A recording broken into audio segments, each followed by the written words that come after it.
What's up, Near? Oh, we just went live. For a second. I'll be right back. Oh, okay. All right, hold on. Let me get this in my headphones. Uh, there we go. Test, test. Okay, cool. All right. Uh, uh, uh, uh, uh.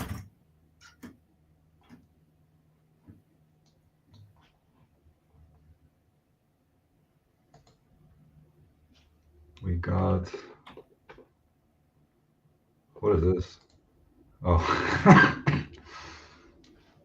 We've got some stuff going on here. So, oh, NCARB got rid of the rolling clock.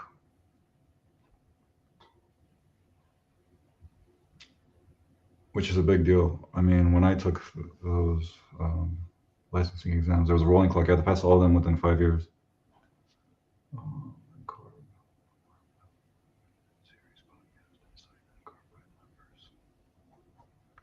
Why did NCARB actually retire the rolling clock? Well, why was there a rolling clock? I mean, it added stress, and they were, 7 exams that were very different from each other. There's one you're taking. Oh, Nikos is here. How's it going, Nikos? Oh, I have to add you to this.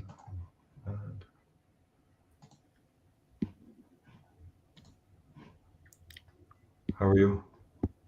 I'm fine, thank you. I've been.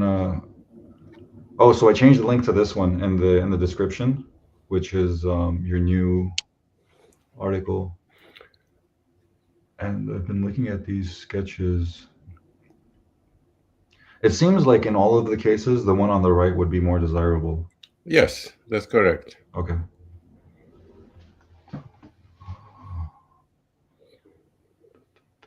Oh, so I've been looking through your book, A Theory of Architecture, and I'm really enjoying this diagram here where there's empty versus complex and organized.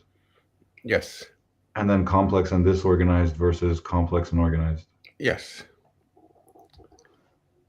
That point is misunderstood by many people who are working in these topics.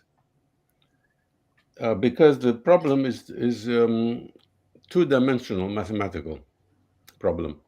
And almost everybody misunderstands it as a one-dimensional problem, namely empty or complex, but it doesn't work that way because it's 2 dimensions. So you can have empty and then complex, but then complex can be organized or disorganized. So it's 2 different dimensions. And if you don't understand that, then it gets terribly confusing. So the literature on complexity in art and architecture is terribly confusing because of this misunderstanding. Are you recording? We're live. We're live on YouTube. Oh, okay.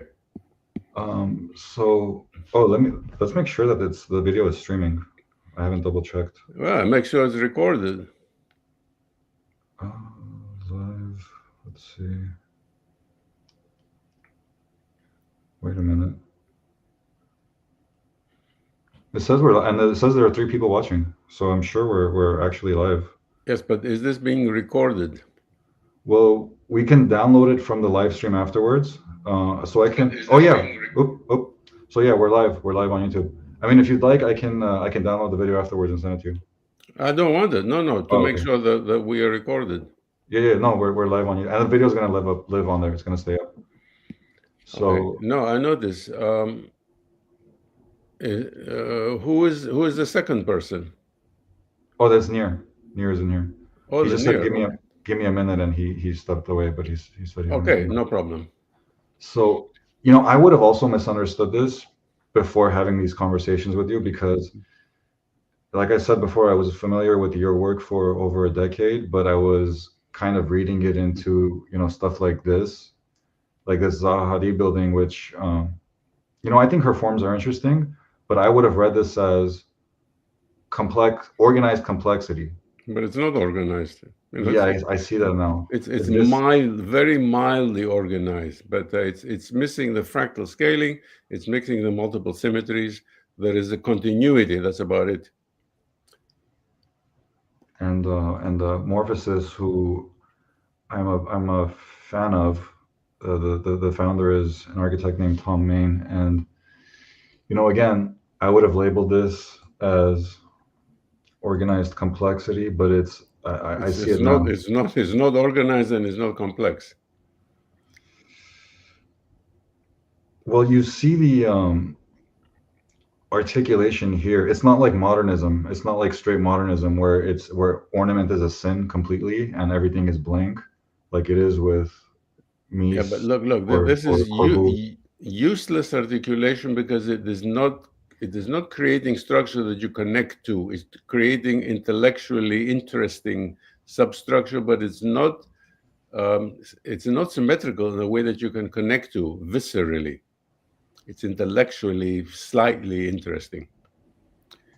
But everything is undone by the diagonal. That diagonal transparent room, it just slaps you in the face, it hits you in the stomach. It undoes any nice things. Yes, Tom Main is known for having something that throws. He was talking about. Have you seen the new Cooper Union building in New York? I mean, by new, it's probably like a couple decades old, but it's the new Cooper Union. I think so. Yeah. Yeah, I think it's hideous. So Absolutely hideous. he said that he wanted to produce something that was slightly off. So it has like some organizational strategies, but there's something about it when you see it that it feels slightly off. It is. It is very much off. It makes you sick. So Yeah. why did Cooper Union hire this guy to design, and why did they build this building? This building is repellent. There was a decision made by the client.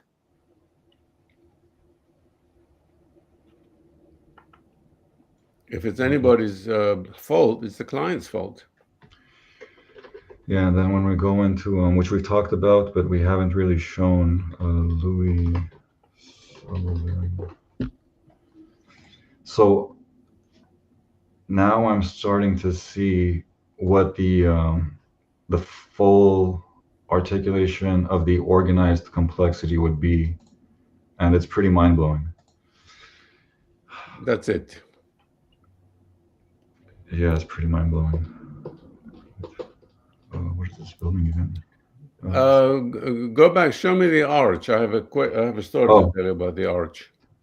There's a freestanding arch that's in Chicago. Okay, so this is a gorgeous arch. It was moved there from the stock exchange because the stock exchange building was unfortunately demolished. Terrible crime against humanity. But some lovers of architecture saved this and they moved it and they put it there.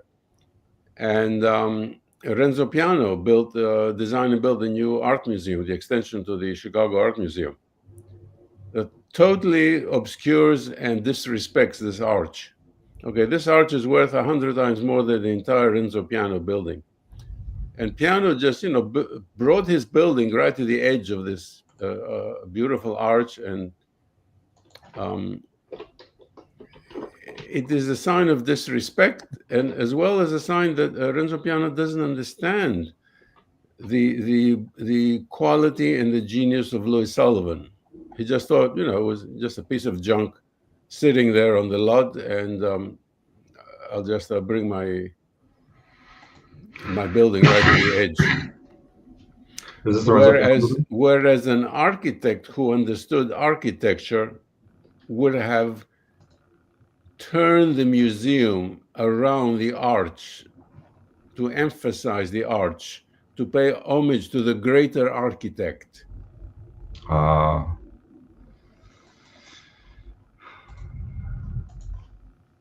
Show respect to the greatest, one of the greatest architects, American architects. Okay, Piano is getting paid to build an important building in the United States, and he shows disrespect for Louis Sullivan.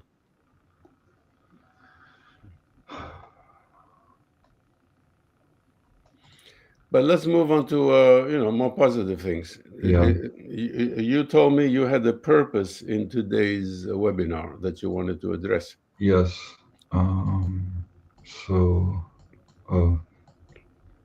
it's to Anna's point. I've been looking at some of these, and yeah, she makes a good case, and you all do. So these are. So I just collected all the comments that might be relevant to us. Let's see. Since architecture has become so separated, alienated from the role it's meant to play in communities that are increasingly separated into individual pods, there is no longer a sense of shared purpose or mutual responsibility in the built environment.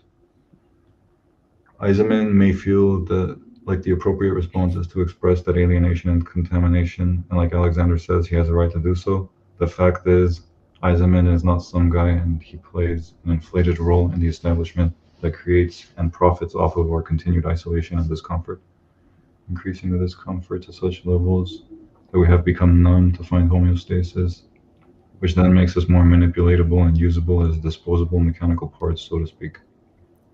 He doesn't just express the way life is, he actively makes the situation worse. Ara, this is not working. This is boring for you to read something like that. Yeah. It's not going to work. Okay, this is an interesting one. This is a very interesting one. I guess the mundane conclusion is that it's okay to make art with buildings as long as nobody has to live there. Well, okay, that's there's a fundamental misunderstanding here, because art, historically defined in the course of human civilization, is something that helps the human body, not the abstract art that we see in the 20th century. So if you're going to make art, you can make it abstract, but it has to have a certain geometry and a certain color and design in order to help the human body to become healing to somebody who experiences. If it's a sculpture on the, the size of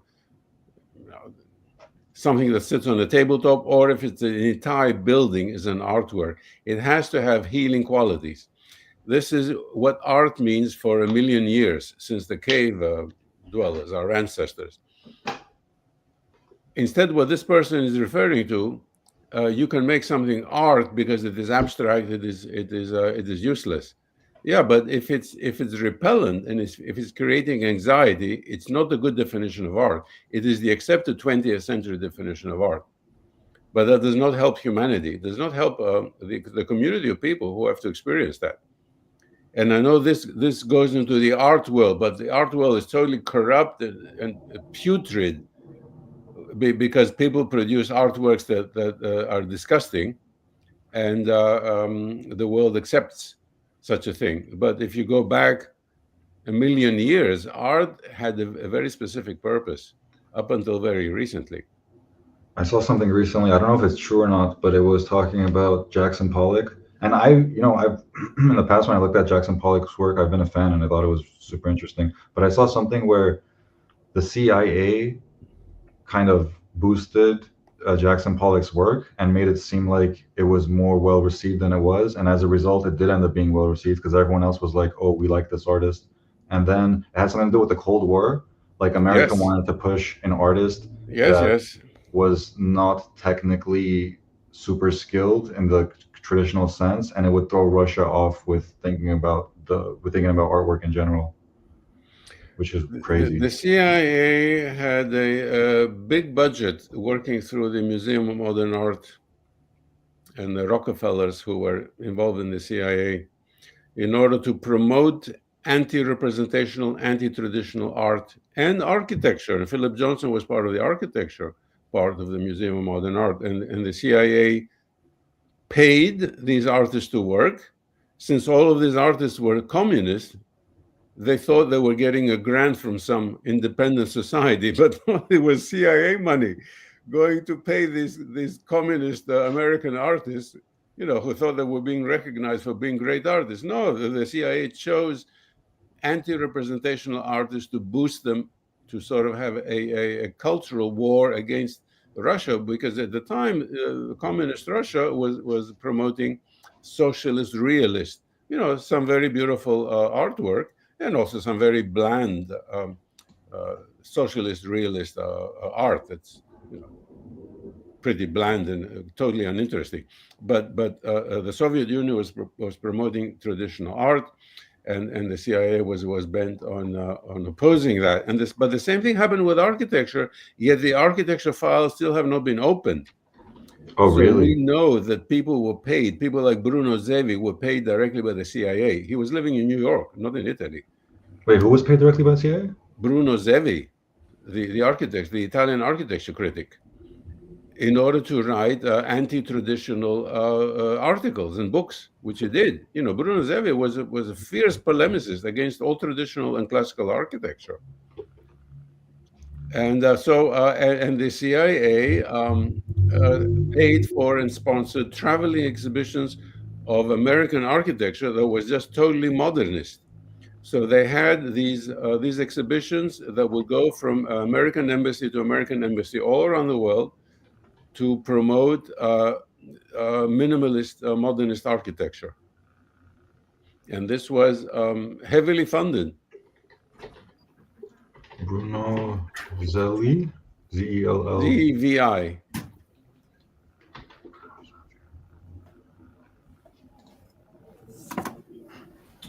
I see. Okay. Oh. Okay, maybe Nir knows even more.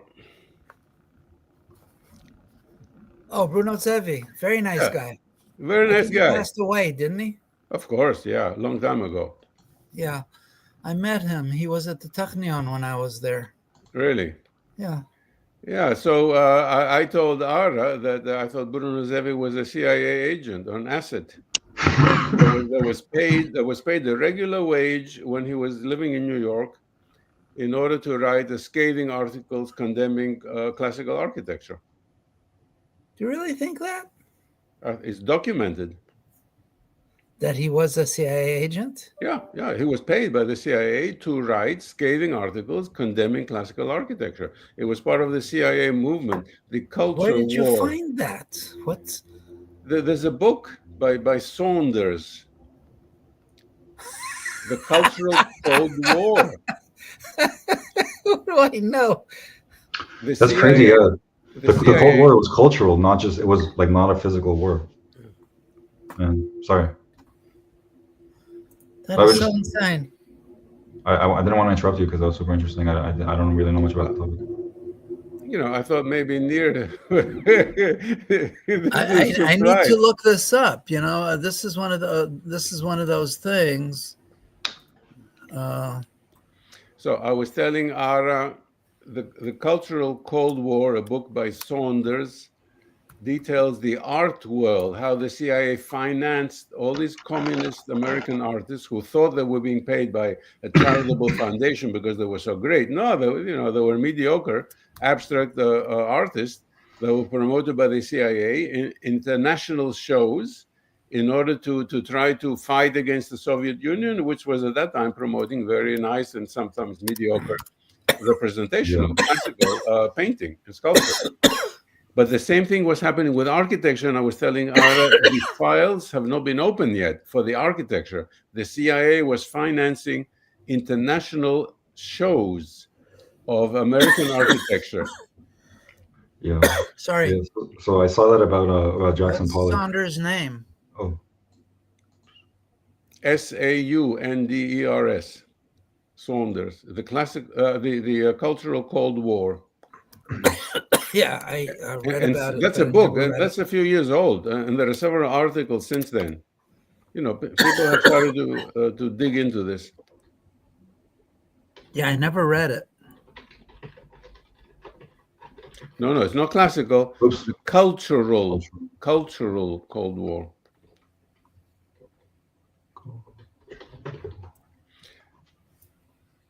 That's it. Okay. I just pulled up the Stephen Hall article, which we haven't talked about before, but Nikos and I. So one time I brought up the point where wasn't what was that architect's name? The Nazi period. Albert Speer. Yeah, Albert Speer. I brought up so you know, people will argue that the type of architecture that you guys want to push is Albert Speer-like architecture. No, it's not. It's Yeah. totally opposite. But people who are fanaticized against beautiful architecture bring out the argument. As soon as they say building by Near, they say, "Oh, this is by Albert Speer." It's totally the opposite. So there's this article that Stephen Hall wrote recently, and it starts off It with. belongs in the rubbish bin. But I mean, he is. Pull it down to the trash. That's where it belongs. But he is one of the top 20 most influential architects alive. He may be, but his influence is very negative. But I mean, I think his intention is what I mean. He may have a particular understanding that well, you guys have convinced me otherwise. But I mean, it starts off. What did Stalin do in 1933? Hitler do in 1937, and Trump do in 2025? Yeah. Okay. So stop it there. This guy is putting his finger where he shouldn't put it. He's trying to say that all classical architecture is fascist. He's just old-fashioned. He does not think for himself, and he's architecturally illiterate. He does not actually know anything about classical architecture. He has never drawn an order on his own, and if he has, I think he is. Look at his buildings. He is emotionally dead. Yes. Nobody who's emotionally alive could design things like this.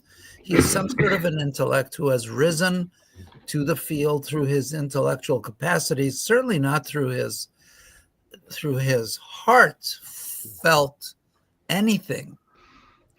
So he designs these things. Yeah, they have no life. They're repellent. They're devoid of life. Yeah. They are ideas of some sort in that realm, in that conceptual realm of abstraction.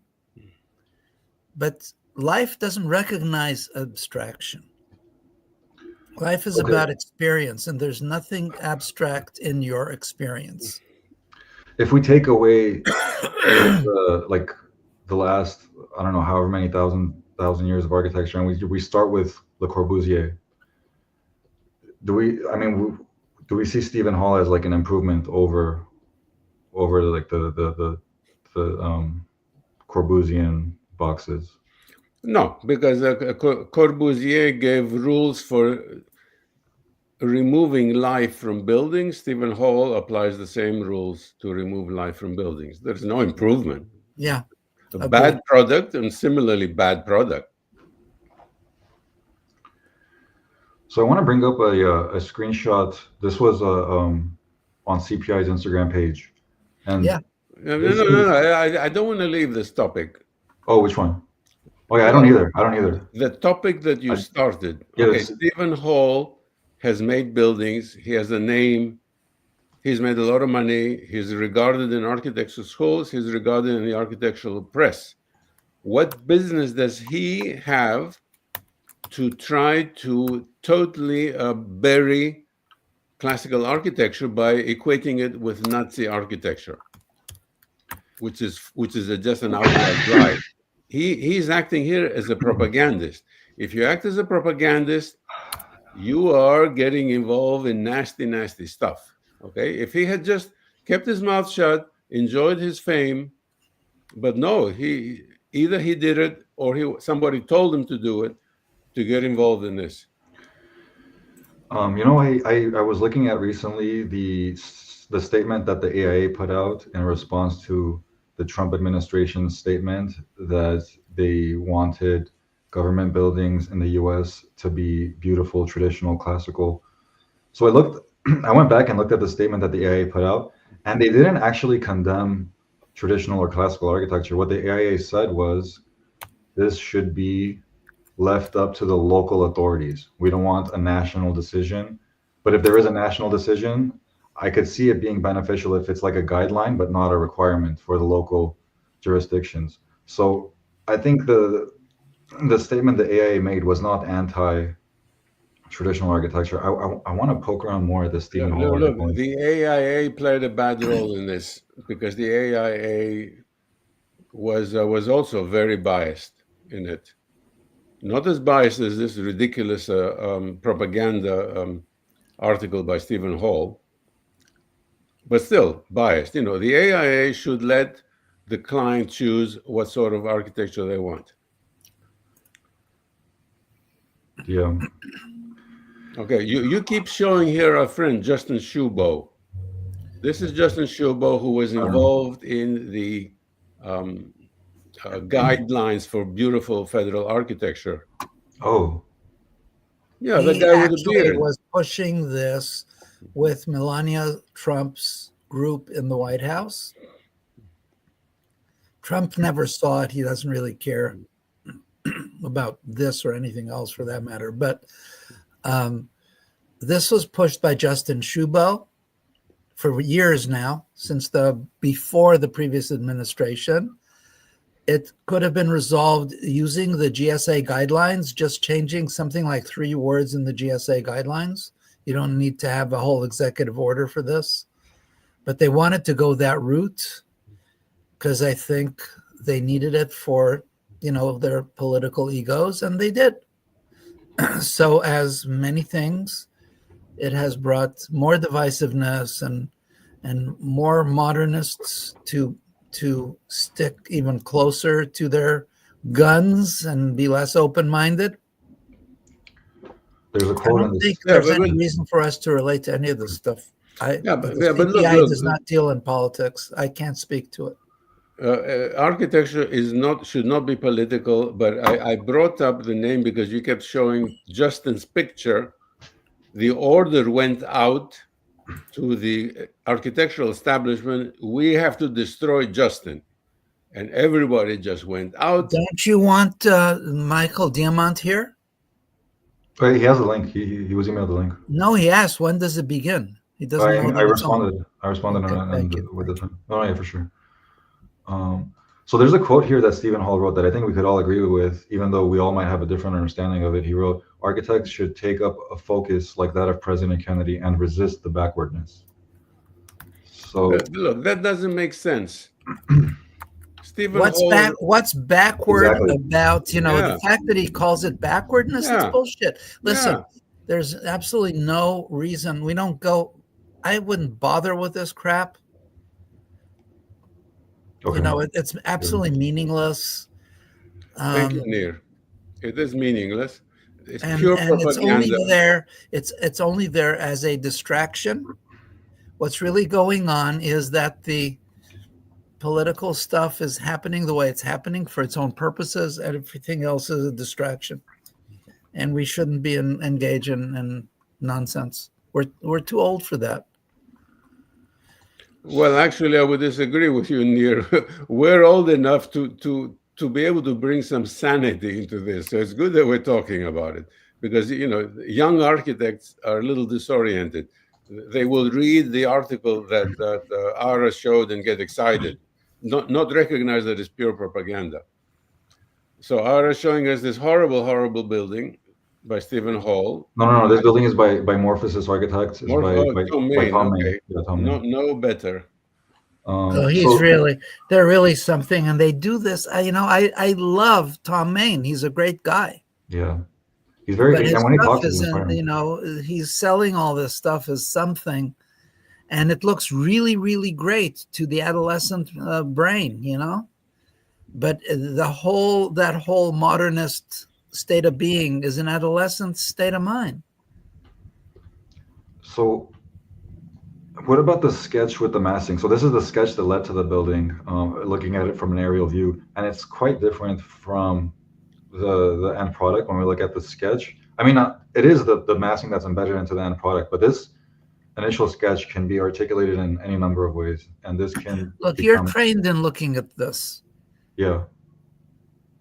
Professor Salingaros is not, and I have long ago abandoned looking at stuff like that and trying to find genius in it.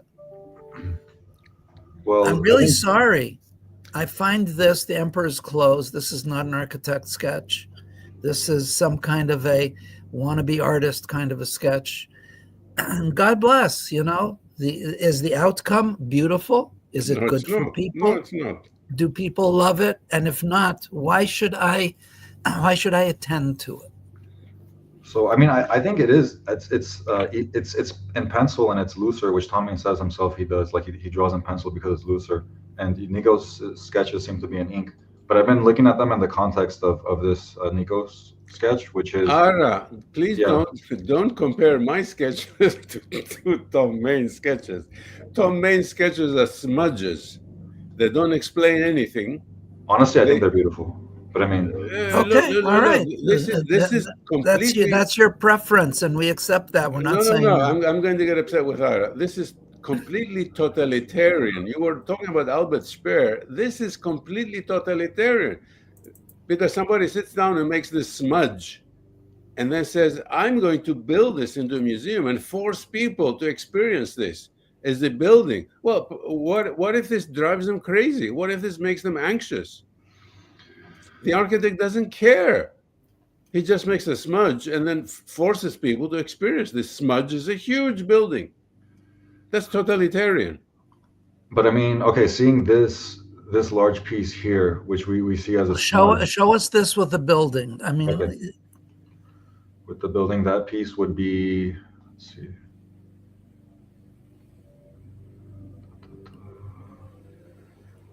So I mean, the interior of it would be this. It's a museum. This is an art museum. Yeah, this is an art museum for what kind of art? It's not nice. Contemporary art, I believe. Okay, fine. No. Why are we looking at this? I mean, it's various degrees of horrible and ugly and seemingly dysfunctional. Because Ara wants to ask our opinion on it because he thinks it has some interesting stuff, and I said no, it's all horrible. It's all everything you think that is interesting is intellectual. You're looking at forms and accepting them as valid,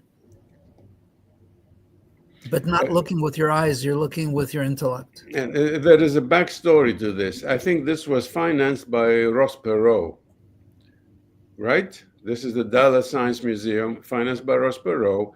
Ross Perot ran as a presidential candidate, and he made some sense because he came from the outside. So thank God he was not elected president, because he was stupid enough to put his money to build this horrible monstrosity in Dallas. Well, so God bless them that they actually built it. It must have cost something like $2,500 a foot. How much did it cost? Extremely expensive. So, how can I trust a president who has such bad taste? People say Trump has bad taste. This is worse. This is worse. Well, same applies to the current president, also a man of documented bad taste. So I suppose that maybe it comes with the territory. Most presidents had bad taste. Is that true? I don't know. No, it's not true. I mean, you can love all this kind of stuff. Anybody can love all this kind of stuff. It's not architecture. These are structures. These are not buildings. They're not recognized by the brain as buildings. Yeah, look, wait.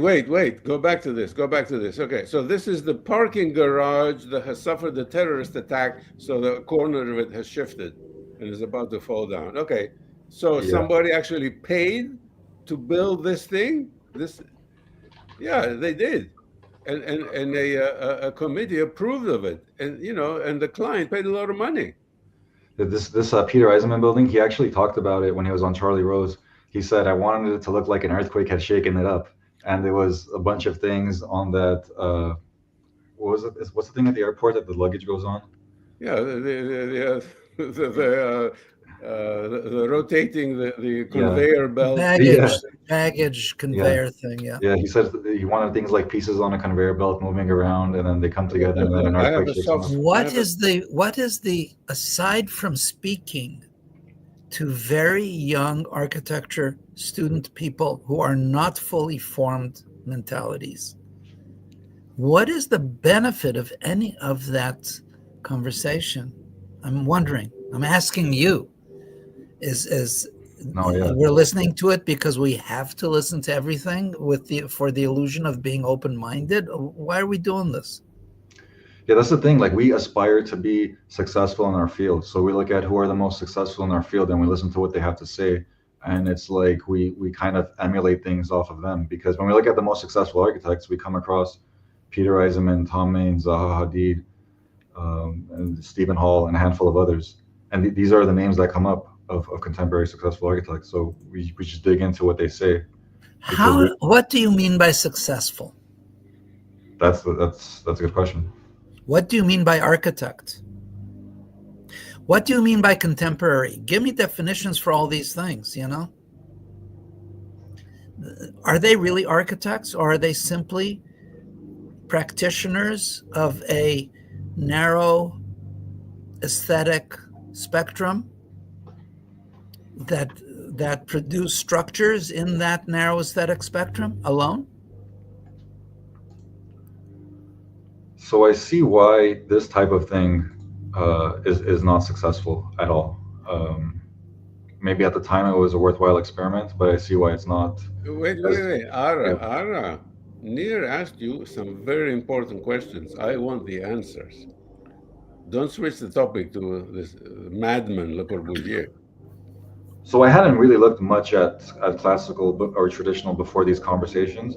So I would have thought that the way to articulate things at human scale before, a few years back, would be to break them down like this, or to really have some. Do you know what would your grandmother say about this?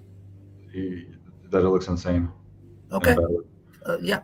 Okay. Now go through all the members of your family, people you love and care for. Are they stupid? Are they backwards? Are they? You look at something like this, and you put a picture like that up. Right. That repeated colonnade, even though it appears endless, doesn't look that bad. How is it possible that a single repeated element, repeated so many times, still looks reasonably good? That's true. When you look at this mass, miracle. It is massive. But yeah, it is quite beautiful. And let me tell you something else, Ara. If you have any young nephews or nieces, 6 years old, you take them by the hand and you actually visit one of those buildings. And you ask them, what do you feel? They'll say, Uncle Ara, this is frightening. I'm scared of this building. Yeah. Not the picture, because they may, little kids like scary things, but to actually be there in person. You ask them, how do you feel in front of this building? So, Uncle Ara, this is really frightening. This piece is going to fall down. I do see it when I'm with my nieces, and I've been in the car with them, and we've been driving down. Like, ooh, I like that building, and I look, and it's like a castle. It's like an old. But you do this experiment. You stop the car, and then you physically experience it with a child. The child will tell you the truth. There's a saying: from the mouth of babes, you get the truth. Yeah, that's true. And as the Nir said, from the grandmother, you're going to get the truth. Yeah. By the way, I just wanted to point out to Nir, just because it says page 156, The Art of Classic Planning, and I pulled it out, but it wasn't on page 156. Thank you. Yeah, for sure. It wasn't on there. Page 156 was on. It's this. It's the. What is it? It's the Doric order. And that's page 156. Okay. Can you find where it is? It should be. I was flipping through. I didn't see it. Really? I mean, maybe. The text is from there, not the image. Oh, let me see. Yeah, the text is there, not the image. Is the text there on page 156? Measuring stress might appear to be an unusual tool for judging people's responses to art. However, skin conductivity measurements are well established. I think it is. I mean, do we have... No, it's not. It's not. There's an error there. It looks like a different page. When was this posted? 6 days ago. But I love that when you guys post on the CPI page, you put you could see it on this page of the classic planning book. Yeah, I thought that they were accurate. Yeah, no, I think they are. It's just this one I saw was. I just wanted to point out for you. Thank you. I'm telling our guy right now. By the way, our new social media guy is in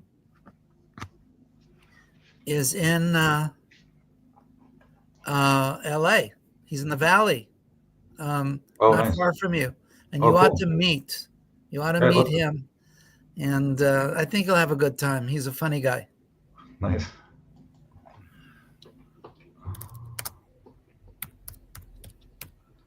Okay, so someone commented on the Camille Khan Mumtaz video.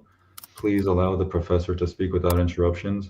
But I mean, I hope people can see that we were admiring his work and we were having a conversation about his work. And I went back and watched the video, and there was a point where Nir said, "What do you mean by spiritual? Can you give us some hints?" And I looked over because I was at the car place for I was getting my car serviced, and the little like 3-year-old kid just ran up to me, and I looked over and smiled. And when I looked back, it looked like I looked away and laughed because Nir was interrupted, but that wasn't the case. But also, like, I mean, we were all just really intrigued by Camille's work, and we were trying to extract information out of him. So, oh, someone commented traditional architects understood humans. Yes, why? Why? Because traditional architecture arose from human adaptation over millennia. So this statement is a tautology. It's a statement of fact. Traditional architecture arises by satisfying human biological and psychological needs.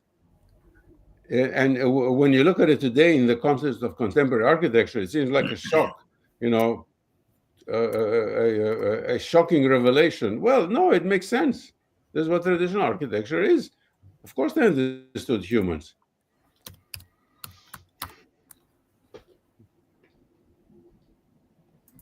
Incidentally, our interview with Camille Khan Mumtaz is a huge hit with the Arabic translation that was added. Oh, is it nice? Yeah. Yeah, so people know they have to turn on the captions, and then they'll see it.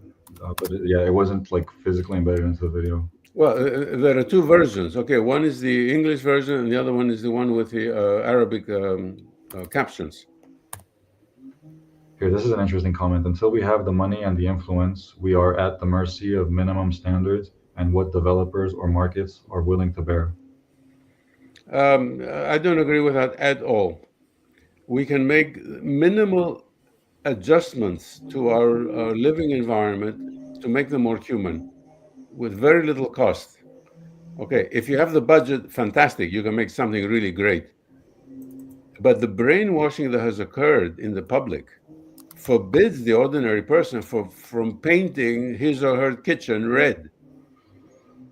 It's just so pervasive. It is a brainwashing of the entire culture and the entire society. So with minimal adjustments of the architecture, interior design, minimal changes on the outside, you can make an ugly place of residence or in an office space, more bearable. But people refuse to do it, or it's forbidden.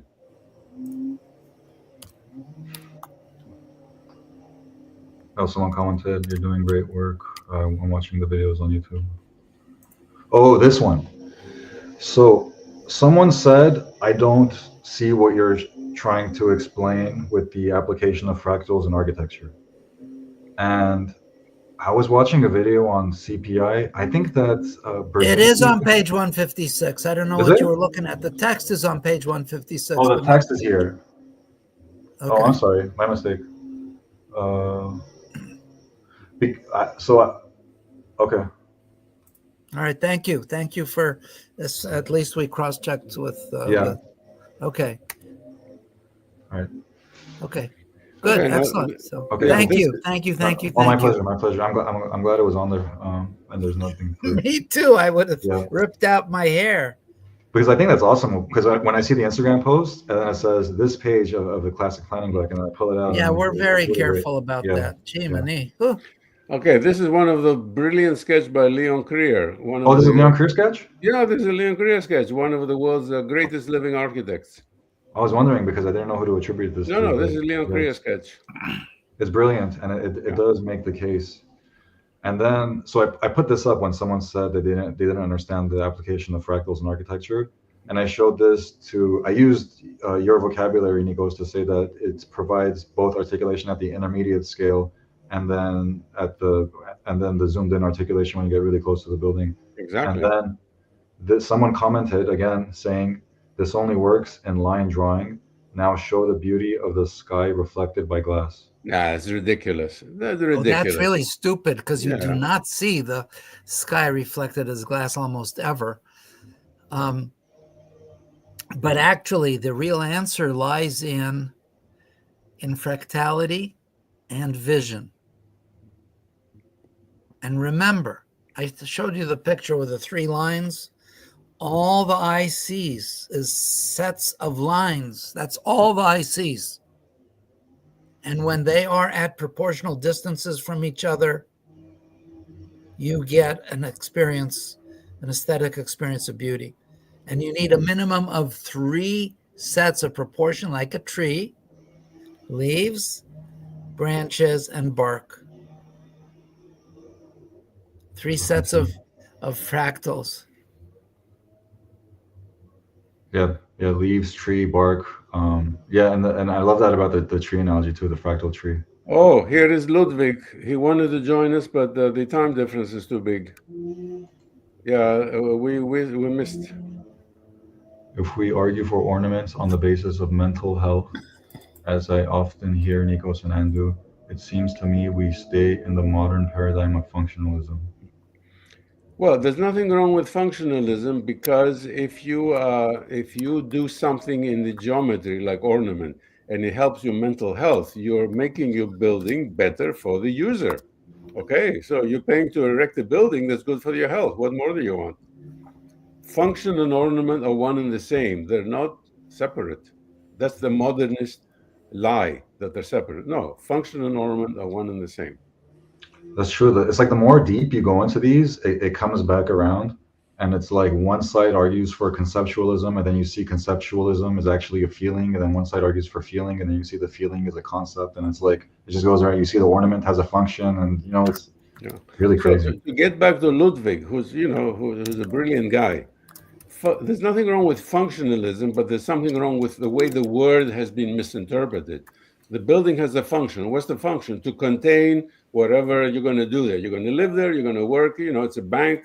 But also has to be healthy for you, make you feel psychologically comfortable so that you don't develop long-term stress and fall sick. That's the function of the building. In order to achieve those ends, you have to make the nice design. You have to have design patterns. You have to have the right proportions. You have to have ornament. You have to have some nice color. You have to take care of these things. You cannot just impose an abstract intellectual design that somebody made, the blob on a computer screen, or a smudge on a piece of paper, like you showed us before. That's totalitarian. That does not look into how the user is going to respond psychologically, how the body will respond. It's totally immoral to expect that. Ludwig's quote, but expanding it to include the mind, not just the body, yet it is still devoid of any higher ideals, which I suspect Nir is after. I will let Nir answer about the higher ideals, but the mind is part of the body. What do we mean by the mind? We mean the 90% of unconscious information that we input, and it affects the body. The mind creates something. So what's expanding it to include the mind, not the body? Well, if you need to know, your body doesn't exist, only your mind does. The body is an effect of that. And if you don't believe me, ask Socrates. I have here a cup of hemlock. But seriously speaking, I don't understand what he's saying.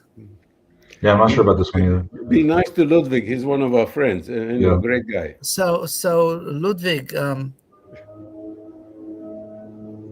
But this was a good point, that if we argue for ornament on the basis of mental health, as I often hear. No, we're not the modern paradigm of functionalism. We're in the classical paradigm of utility. Right, it's different. It's different because in the modern paradigm, ornament is sinful. Ornament is, it's to be disregarded.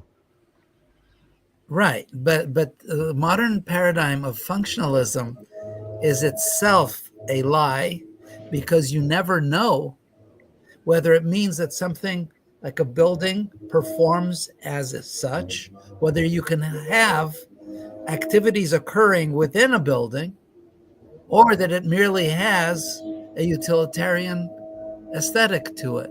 So what the fuck is functionalism? So and they change in the same sentence, they change the meaning. So you're lost. This is complete meaningless speak. So what does he mean by the modern paradigm of functionalism? Whose quote was that? There was the quote, form follows function. Yeah. That's Louis Sullivan. But look, there is it's feedback. not even Louis Sullivan who invented that. They're attributing that to him. There is feedback. There's some background music that I'm hearing. Who has some background music on? It's not me. There's a guy mowing Ludwig. the grass outside. Is it from me? Ludwig has to turn his mic off. Is Ludwig? No, Ludwig's not in here right now. He just commented separately. Oh, let me mute. Let me see. Yeah, it's off. It's you.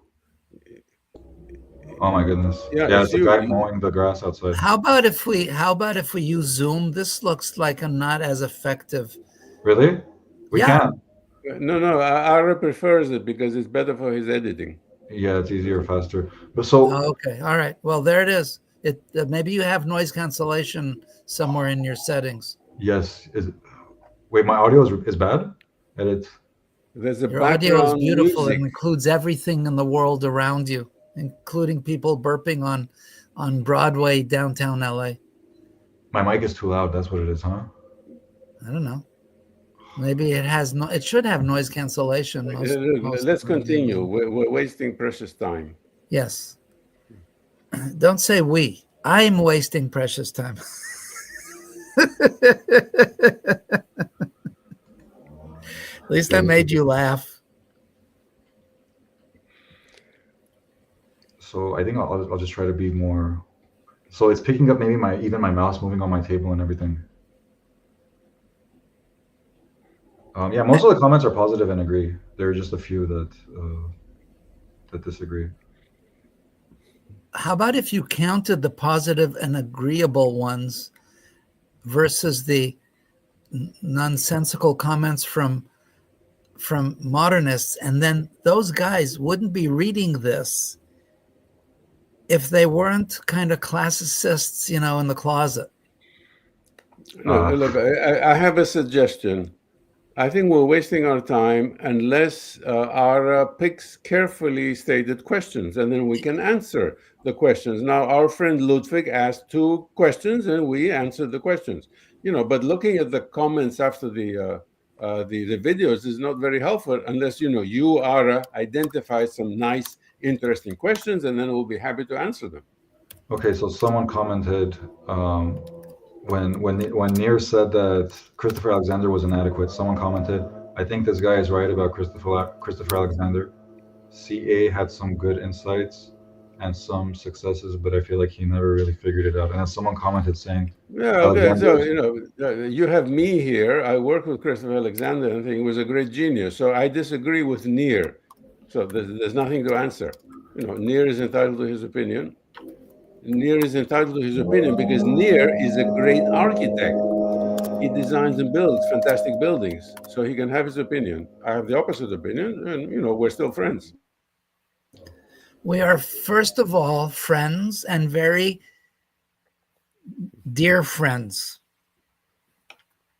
So far as our intellectual stuff, we don't share some of them. And I'm heartbroken, but that doesn't mean that I don't love Nikos. Wait, you're heartbroken about what? Because I'm a fan of Christopher Alexander too. I think I have his book Pattern Language, and I just double heartbroken. I think they're great. They have great sketches. They have great ideas. They're pretty interesting. Okay. He has sketches where it's like dash lines, and it's showing you a gradual change in the building from public to private, and it's like he's showing these zones and how to break them off, and he's got really interesting analyses. I don't think you call it an analysis, and I think it's accurate, but what's wrong with an analysis? He has really great analyses of. You can't go from analysis to synthesis. It just doesn't work that way. You can analyze a composition as much as you want, but to get to a composition, you need a synthetic method. And there isn't one that works as well as the classical method. It just gives you instant results of high quality that you can, if you know what you're doing, you can get even better. Let me can I put here something? Oh, chat window. Yeah. Okay. Mr. Hovsepian, I would highly recommend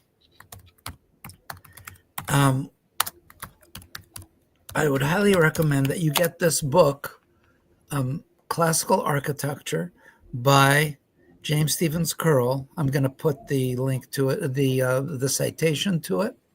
I don't know where it lives on the internet. I think you can get it on Amazon. Here it is. Yep, that one. That is probably the most consequential book on architecture written in this century so far. It explains the method. It shows you the precedents.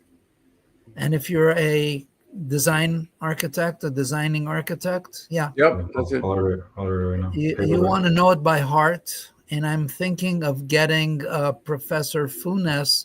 We teach architectural literacy, and I'm thinking that we will have the first 7 weeks of the program that we teach, that there will be a reading, a weekly reading from that book, because it does have everything you need to know, and it's beautifully written. The paperback is $50. The hardcover is $100. I think I'll get the paperback. Just get it and learn it by heart. You'll be a better architect for it. Okay.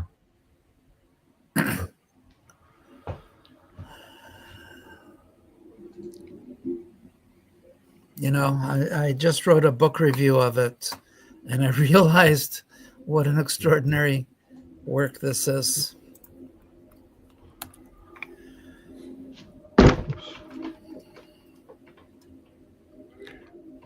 I think you're looking at the old version. So yeah, that's an old version. You want the new version. The one we showed you is very recent, like a few months ago. So James is almost 90, and he revised it.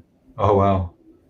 Yeah, I think I ordered the new version on my phone. It's the one with the one you had on your phone. That's the picture of the new one. And Nir was in Oslo with James. Oh, nice. Yeah. James is going strong at almost 90. He's really quite an amazing guy. Yeah, that's left over from the transportation building in Chicago from the 1894 Columbian Exposition. Yeah, Nikos gave me some background on it before. Or that's from the stock exchange, but he had a similar thing on the pavilion. Yeah.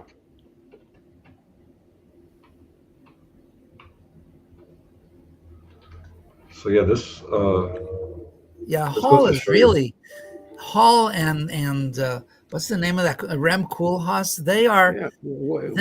I don't know where these people come from. And Tom Main, I know he's a lovely guy. I suppose these other two are also lovely people. Why are you showing us this stuff? Ara. It's horrible work. They really are destroying the world. And Koolhaas himself is very cynical about his work. He doesn't like it. He's just doing it for the money, and he tells you so. He's completely cynical. Yeah. The reality is, 80% of architecture students all across the world have this on their desks when they're designing buildings, and this okay, is so they will never learn about architecture. Too bad for them. You make a choice, you're condemned for life. In the 30s, young men were attracted to join the Waffen SS. Good for them. They made the choice. They paid for it the rest of their lives.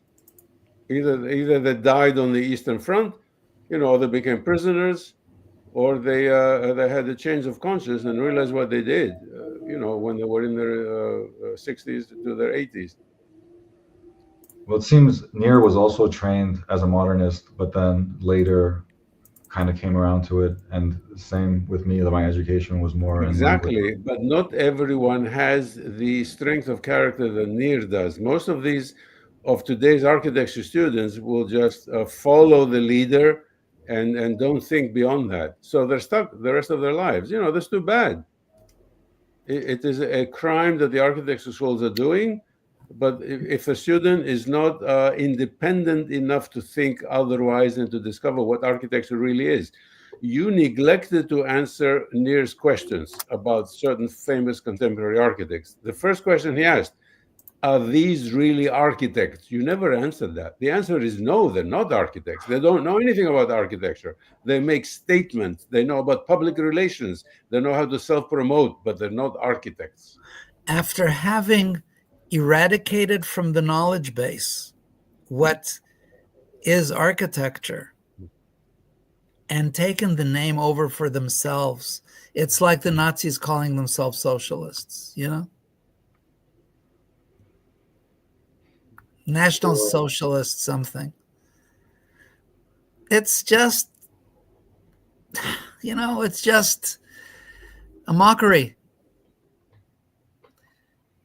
What are those? These are stuff I was looking at to Anne's point about us needing to see faces. So I'm looking at examples of faces embedded into architecture. So sometimes it happens at the small scale like this. And it's also very interesting when it's embedded in the very small That's scale. not what Anne means. Anne means that the entire facade in the window and the door is an abstract, an abstract face. So unconsciously, we don't recognize it's a face, but unconsciously we connect with it because our wiring, the brain's wiring, connects with the face. Yeah, that's fascinating. Then I actually think that you are, and Anne, I think that this is not correct. I think that what happens is that the brain processes different types of information in parallel so that you have stable environment, you have movement, you have people and faces, and probably some other things. I don't know what they are. Language, probably, being processed simultaneously so that the first 80 milliseconds of perception, faces are recognized, buildings are recognized, but they're recognized by separate systems. One is the face, the FFS, the face center, FSC, whatever it is, face recognition center, fusiform face, the FFC, the fusiform face center, and the initial fractal processing all occur very quickly and they happen at the same time, which can lead to thinking. And let me finish this argument just one time. I won't do it again. I promise. It leads to this. It's a coincidence that leads to the possibility of thinking that they're related somehow. However, human body and human face elements always come in a fairly consistent size. And if you were to see a pattern of a hugely enlarged face, I don't think that it would yield what you're looking for. And the proof of that is the Follies at Bomarzo in Sicily, the garden. Do you know what I'm talking about? Yeah, I do. Do you know about Bomarzo, Ara? We're giving you private lessons in architecture. No, I want to Google it. This is good. How do I spell it? Bomarzo, Bomarzo. Yeah, strange face-like things. Yeah, Oh, wow. There we are. Okay, it's horrible. And if it was a beautiful woman, it would still be horrible. Because the scale is outside of what we are accustomed to. Yeah. So I think that what Anne identifies as faces is a coincidence in processing of parallel things. It might be. I think she could really get to the bottom of it with the eye tracking and seeing the face recognition. I don't think eye tracking is going to do it at all. I think this whole eye tracking thing is a little bit of a diversion because, number one, it goes on for so long that you're already intellecting things. Like you thought that scribble by Tom Main was beautiful. I'm not taking that away from you. Dr. Nir Boras, you're contradicting yourself. You are a co-author of a brilliant paper called "What Happens When We Walk Down the Street" that Yeah, and it's in there. No, it uses eye tracking to make the point. it uses eye tracking to test the results. Okay, it uses eye tracking to test the results, but eye tracking with goggles and everything in real time. And the eye tracking, actually, you're right. I'm contradicting. You're right. Doesn't matter. Just a second. I have here somebody working. Okay, while Nir is occupied, there is a big problem, Ara. When I was directing the videos, I would stop exactly at 40, 45 minutes. You're directing the videos, we're going on now past an hour. There's no saying when we're going to stop. Right. Yeah, we should end it. But thank you guys again. So what I wanted to say ultimately was, with regard to this thing, the pre-attentive stuff happens for 150 milliseconds, 250, 300, not much more than 450 milliseconds before you start intellecting. So you start intellecting after about a second of seeing something, but that's a long time in the brain. You have to realize the brain actually operates, the mind actually operates faster than the speed of light, and that it sends signals, it directs the brain on what to do, which is what we actually see in the fMRIs. So the idea, like all of Chatterjee's work, he leaves stuff up for 2-3 seconds. That's deep into intellection. He uses other false measures because the appreciation of a line on paper is nowhere near the same appreciation as an architectural element. And he's trying to take your appreciation of lines on paper into your experience of architecture. He's simply wrong with a capital W and a capital G. I wanted to real quick ask Nir. I caught some of your talk that was live streamed from the Beauty and Ugliness in Architecture conference. You mentioned that the Villa Rotunda, the plan has all 3 ways to connect the room. Yeah. You have one room inside another, so you got the room in the middle inside all the other rooms. So it's the circle within that square. So that's the room. That's the circle in the square. You have the rooms connecting to each other, and you have rooms connecting to common space. The rooms connecting to each other. Oh, and the rooms connecting through a common space. It would be like this being like a hallway, like a common space. Yeah, exactly. I see. And then you have like this room connected to this room directly. Yeah. And then room within the big space. I see. But again, look at this thing. It's a diagram. It works 4 directions equally, which is highly unusual. It's a party pavilion, which is telling you good times come from everywhere. And it has on it people at the corners, so that the idea of recognizing faces and people quick, 40 milliseconds, 80 milliseconds, taken advantage of by Palladio to draw your attention to the pediments so you'll see the whole composition. It's so smart. Yeah, it's a beautiful composition. Auf mir gesucht, that it should be said of me. And he's got people up here. To your point, they're the people that they use here are the scale of actual people. It's not. But I mean, I do see a face-like quality in here that is much larger. And you can find it because you're looking for it. Yeah, exactly. Yeah, maybe. And I see. I mean, you have here the two eyes and the mouth. Yeah, you can find it in a lot of things you see, but that's not what's going on, because buildings are objects. What is special about those objects? They're human-made. And I will end my comments today. Many, many years ago, I was in the desert in the Negev in south of Israel. We were looking for a spot for an airbase, actually. And we went into locations that hadn't been visited by people. This was in the 70s, in the late 70s. places hadn't been visited since the early 1950s. And we knew that because there was a rock there that had carved dates on it, that anybody who passed carved their date on it. And the last one was from the 1950s. And before that was from the 1940s. The Polish regiment in the British Army in World War II had passed by, and they inscribed themselves. So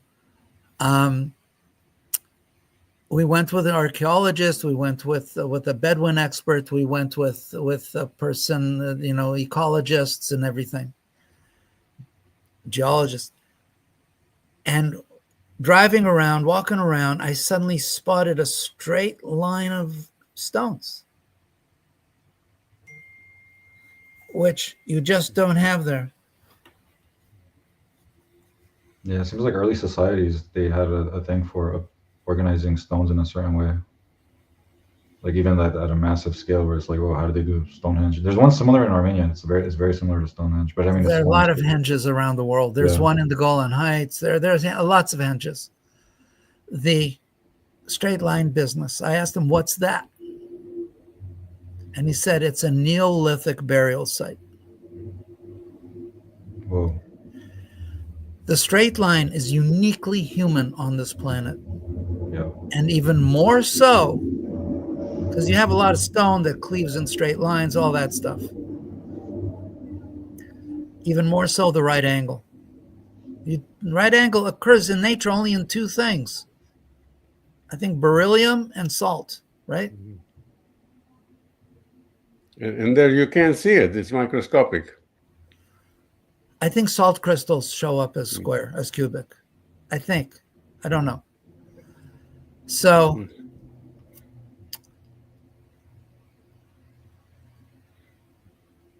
the idea of the stuff we do as somehow being, this is how humans are, I think is really powerful. And the extension of that in construction is all of the traditional architecture of the world. They all do the same thing pretty much. And the Western Greek seem to have taken it to one step further. Just like Greek philosophy is the only one that really identified the unity of truth, goodness, and beauty, the definition of holism as a unity which actually describes the universe as a whole. Nobody has a metaphysic that simple. And it is that simple metaphysics which are the reason behind why we are here speaking English and looking here on a video screen together, because that's primarily the major thing to know about how stuff is. And that underpins all of the accomplishments of the Western world, including the technologies that we have brought to the world and the Industrial Revolution. And, we're looking at the excesses of all that, but all that stuff originally underpinned all this, everything. And it underpins the classical method. I used to listen a lot to this guy named Alan Watts. He used to talk about wherever you find humans, you're going to find a straight line.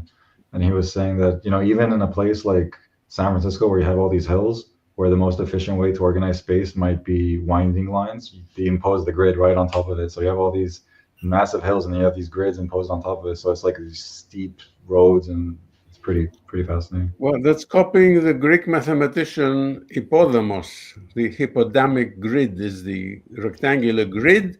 It was meant for a city that was a hill city. So the logical thing would have been to have curved roads, but no, he imposed the grid on a hill city, which is, utterly ridiculous. So the Hippodamian grid that's imposed, on all the flat cities in the world originally came from this extremely steep hill city in Asia Minor, which was Greece then. And it's what happens whenever people sit to actually plan a community like Mohenjo-Daro, original plans of Babylon, the Tenochtitlan, the Aztec city, they all tend to grids. Egyptian city building, they all tend to grids because that is the most efficient way to lay out human stuff for best performance. And what's the most important thing in cities? The sewer system. So start from what's important and the rest will sort itself out. Yeah, it's hard to imagine life before we had a working sewer system. But yeah, there was a period where we didn't even have that. We always had it. Mohenjo-Daro had it. Yeah. It was part of every single city from the first ones. Whoa. They had water and sewer and streets. They had doors and windows from the very first one. This was a jump in consciousness. It didn't show up from some little Neolithic village that got too big for itself. The Chinese already in Neolithic times were laying out large settlements, and their traditional urbanism is the same pattern. It's a 9 square. So these are when people have too much time on their hands, they build large piles of rocks. It's called pyramids, and it happens everywhere all the time. China, Egypt, Mesoamerica, even North America, the Cahokia culture in the Mississippi River. It's part of being human. We do a lot of stuff that's not so great, but the good stuff is all the same everywhere. Yeah, I saw a 9 square grid drawing in the classic planning book, and it looks a lot like the Menger sponge that Nikos talks about. And it's like you guys are always getting at the same thing. It's just I feel like you guys word it slightly differently, or just it's like a very nuanced. We are the blind men describing the elephant. Yeah, but Ara, you have taken over directing these videos. Are you keeping an eye on the clock? Yeah, we should wrap it up. All right. I mean, thank you all. It's an honor. It's an honor to serve here. Oh, you want to bring a guy called Guy Courtois? Oh, did he reply? Didn't we email him last time? Courtois. What's that? Didn't we email him last week? Did you? You did. Oh, I don't think you CC'd any of us, but I mean, I don't know. Let me just see here. I spoke with him just now before this, so. I think there's an integration of StreamYard through Zoom, so maybe Nikos can host it on Zoom, and I can hit live stream on StreamYard, and I can share that window, the Zoom window. You've taken care of it now. It's on your hands, Ara. Okay. And if you mess it up, we will lose our vast international audience because I'll get bored. No, we're not gonna mess it up. It's gonna stay as amazing as it's been since episode 1. You're great. You're really great. Thank you for doing all this. Maybe you do talk to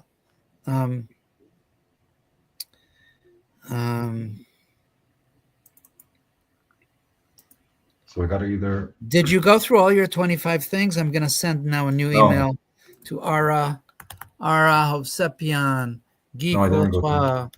He's going to at some level he's going to want to he's going to take over the conversation. Don't let him do that. Worse than me.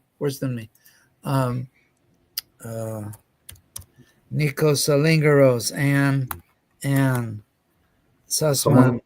Some of the comments were introducing Guy Courtois. Were directed towards Anne. There was someone who commented, it was in episode 1, Anne was talking about the Apple Store and how Apple hired PhD neuroscientists to narrow in on their designs and their user interface. And someone commented, if that's the case, why do I find everything Apple makes disturbing? Maybe I need to get my brain checked out or something. But I mean, I think objectively, Apple has been quite successful. So it's like they do have an understanding of how humans work.